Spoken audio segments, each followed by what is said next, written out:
সকল সিনিয়র নেতৃবৃন্দ এবং আমাদের সামনে বিভিন্ন ওয়ার্ড, ইউনিয়ন এবং উপজেলা থেকে আগত আমার প্রিয় ভাই ও বোনেরা, সকলকে চাঁদপুর জেলা পক্ষ থেকে রক্তিম শুভেচ্ছা ও অভিনন্দন।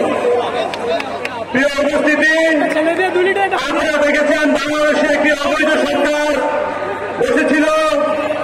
তারা 5 তারিখে বিতাড়িত হওয়ার পরে বাংলাদেশে আবার রাজনীতি করতে যাচ্ছে। সংগ্রামী বন্ধুগণ, প্রিয় উপস্থিতি, বাংলাদেশে আজকে আমাদের বাংলাদেশের জন্য, বাংলাদেশের জনগণের জন্য এবং সার্বভৌমত্বের জন্য এবং গণতন্ত্রের জন্য অত্যন্ত ভয়ঙ্কর। সংগ্রামী বন্ধুগণ,